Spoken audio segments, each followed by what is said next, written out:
Hello everyone and welcome to this brand new series called What Went Wrong, and today we're going to talk about and really delve in to the 2016 movie Ratchet and Clank.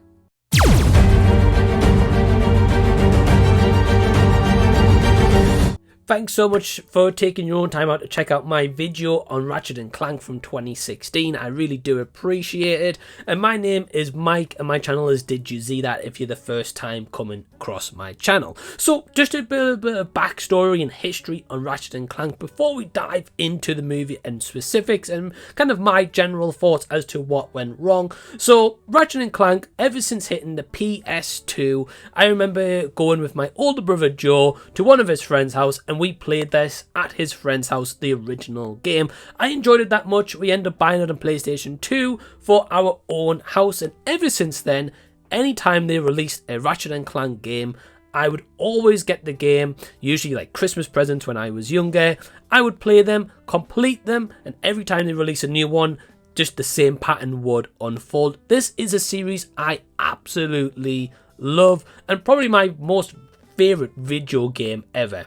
When the time came and they said, well, hey, we're going to be bringing out a movie, I was like, wow, a Ratchet and Clank movie. This could be great. This could be genuinely something that, could introduce people to this universe, to this saga, to this video game series. And it was just a great idea, at least what I thought it was anyway. And when they announced in 2016 they were going to be bringing out a new video game, just Ratchet and Clank, which was going to be a remake of the original 2002 game, where they were going to build the graphics up from the ground. They were going to change a few things, contextualize the worlds a little bit and the planets, and they were just going to kind of start it from scratch. I was like, well, hey, I'm absolutely on board for that. And the game itself, I actually really enjoy, and I know it sold a lot of units for Insomniac, and it did really, really well. But then you had the movie, and the movie didn't quite make that mark. So, for anyone that doesn't know, the movie was released in 2016. I did actually see it in cinema, and in my ticket collection, I will actually have the cinema ticket for that as well. And this was one I remember when I walked out of it originally, I enjoyed the movie.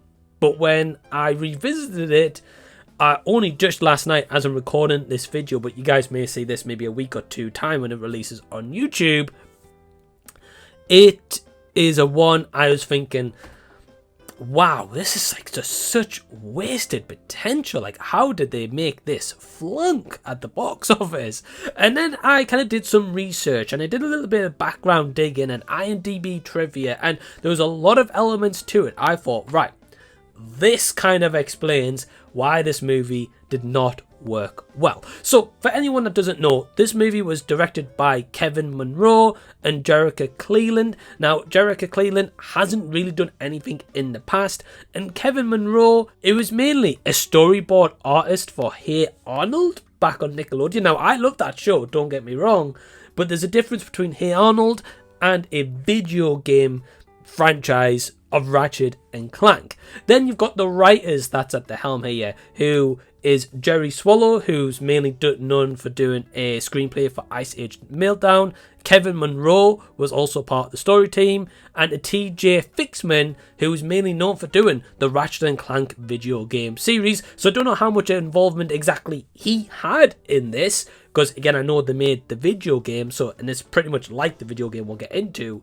So it's definitely a team, I would say so far, apart from TJ Fixman, with not a lot of experience apart from one screenplay of Ice Age movie and a storyboard artist for Hey Arnold, which of course I know is mainly about the story, but again, it's a completely different universe to dealing with video games. Now, you've got a lot of the video game cast here that continue and return to reprise their voice roles, like James Arnold Taylor, David Kaye, Jim Ward and Armin Shimerman, who are Ratchet, Clank, Captain Quark and Dr. Nefarious. But then you have a whole heap of celebrity voice work, including Sylvester Stallone, John Goodman, Bella Thorne, Rosario Dawson, just to name a few. And Okay, so let's talk a little bit about the plot and what this movie is actually around. So Ratchet is a Lombax. He's working in this like maintenance garage, and he comes across this ad where he sees an opportunity to become a galactic ranger. These heroes that he follows in throughout the kind of planet of this world that they're in, and he wants to go to this tryout of the Galactic Rangers. That doesn't really go according to plan, and then Clank, who becomes a defect of the plan of Dr. Nefarious and Chairman Drek, he actually crashes down on a ship onto this planet where Ratchet is. Those two decide to team up as he has intel about Chairman Drek's plans, which gets Ratchet into the Galactic Rangers, and they've basically got to stop Chairman Drek and Dr. Nefarious from destroying the world. That's in essence what this plot is. So where this movie goes wrong. Okay, so number one for me, I think, is having all these celebrity voice actors, right? Because the original voice cast that holds up, yeah, like, you know, James Arnold Taylor, like, yes, he is known, and I'm not saying that the other voice cast aren't of the original video game, but in essence, if you think about it, they're going to be a lot cheaper to pay than a John Goodman, than a Sylvester Stallone, than a Rosario Dawson or a Bella Thorne, for example. So this movie's budget was 20 million. Now, that isn't ultimately a lot of money if you really think about it, but for an animation picture for Ratchet and Clank, where, you know, diehard fans of the games like myself went to see it on day one. However, when it comes to the general public and trying to get them on board to check out this that they've maybe never even heard of before, to then maybe get their kid into it after that fact, I don't think the celebrity voice cast add anything to this movie whatsoever. Even so much so that the video game character of Victor, who Sylvester Stallone voices in the movie, he did not do the voice in the video game. So it's kind of like, okay, well, why would you hire a voice actor for a video game and then change it for the movie, although it doesn't really add anything whatsoever? And yes, I know there might be an argument saying, well, hey, look, you know, celebrities bring people to these movies. Seeing a known name like Sylvester Stallone is going to bring people to a Ratchet and Clank movie, but in essence, not all the time and not in every scenario, especially with Sylvester Stallone, as everyone knows him as the big action star for like Rocky and Rambo. You know, big adult fans like that and fans of action movies are not going to go check out like a PG movie of him voicing a robotic kind of character. You know, they're just not going to do that. So I think the money they wasted on the celebrity endorsement of part of this, where this movie only made 14 million back, so it lost money at the time, I don't think was generally needed. You could have had just the original video game cast do the voice for all these characters, and you would have been saving money to start with, and you may have even made the budget back, or maybe even a little bit of profit, or at least if they lost some money, they weren't paying out for big celebrity endorsements at the time, because no doubt they would have made this money back on the video game sales. But it's still ultimately a culmination of the first point for me, why this movie fails. Now, secondly, if you played the 2016 video game and then you go into watching this movie, or you watch this movie and then play the video game, they're basically the exact same carbon copy. And sometimes that can be an okay thing. So, you know, okay, I know what to expect. I've seen the movie. Well, that's exactly what I'm going to get with the video game, like the Lego video games. Whereas with Ratchet and Clank, yes, they have the cool thing about, you know, upgrading the weapon systems, and sometimes you have to do more than one playthrough to especially unlock the special weapon, which is the Rhino, right? But in this aspect here, it's basically identical. The movie doesn't really hold the candle as such to the actual video game, because the humor in the movie isn't great. Somehow they kind of make the movie boring. I was watching it last night as a long-time fan, and even I was like, yeah, this is actually a little bit like longer than it needs to be. Or yeah, you know, the comedy and the humor here is landing pretty flat. Some of that from what works in the video game isn't translating completely over to the movie. And I think this is the big struggle of that fine balance of, if you're going to make a movie and video game adaptation, you've got to change elements of the two, where in a video game, it works well because Ratchet and Clank is known for having that silly slapstick humor in its video games, with moments of where, you know, the characters will crash into a wall or they'll crash into the bed or just something goofy like that. And that works really well because that works for the comedy for the games, and it always happens in every single game, so you know what to expect. But in essence, with the movie, it doesn't always fully translate, and to capture that humour on screen for a cinema audience is a different humour to try balancing that in a video game. So that is point number 2.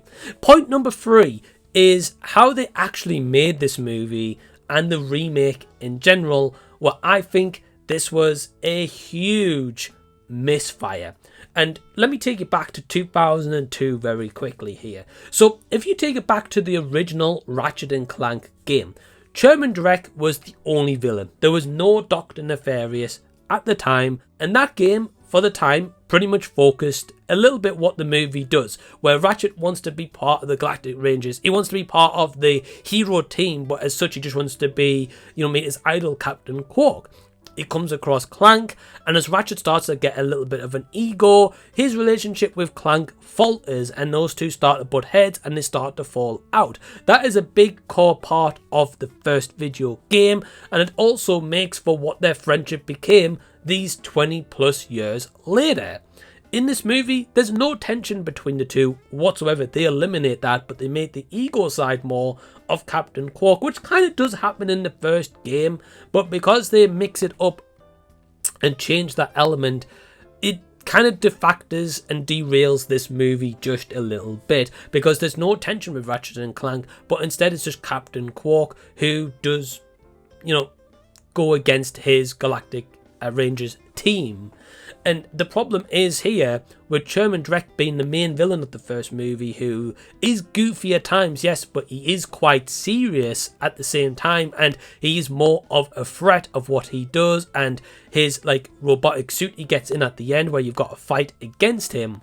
They eliminate that in this movie. They make him absolutely like really gullible. They make Drek just a complete laughingstock. So the villain of this movie is an absolute waste of space. He's pointless having Chairman Drek in here, if I'm being quite frank with you, because ultimately the main villain is Dr. Nefarious, who mainly people know from the later games, who is a great villain, by the way. Like, he's really, really cool character, but they kind of have two big villains on the go here, plus the turn of Captain Quark at the same time. So in essence, for a lot of the movie, you're following 3 villains in a space of less than 90 minutes. So it's like so many ideas are thrown at the screen and thrown at this movie, where the runtime itself can't contain everything that it's being presented. I generally think this should have maybe eliminated Dr. Nefarious from this picture, followed more of the original game, and had it where Chairman Drek was the villain.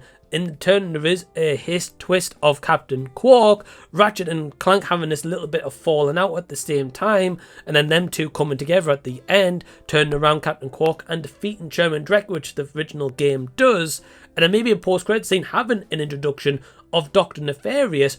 Or in this picture, there is a point where they tease Dr. Nefarious used to be an employee of the Galactic Rangers, and then he turned evil.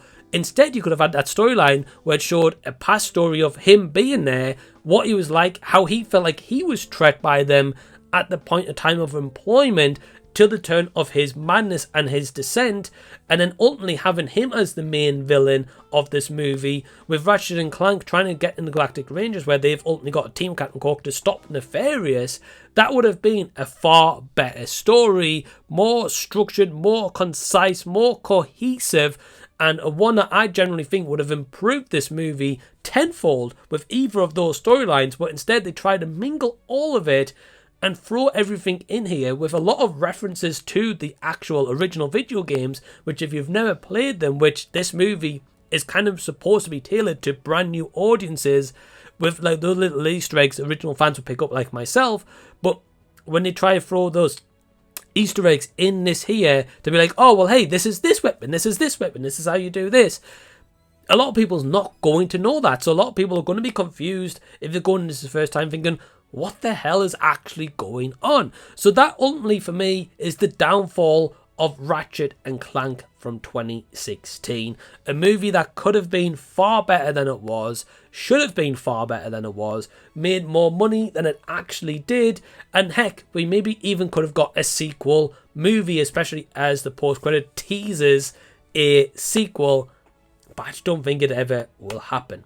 Have you seen Ratchet and Clank from 2016? Is it the one you're going to check out? Is it the one where you even know about this video game series? Well, hey, let me know down below in the comment section so we can continue the discussion down there. In the meantime, a big thanks to all my awesome patrons who help to support the channel. You can as well from also £2 per month. Click the link down below in the description box to join today. In the meantime, if you haven't seen these videos of mine, we'll click over here, have a bit of a deep dive. Till next time that I see you guys, I'll be seeing you later.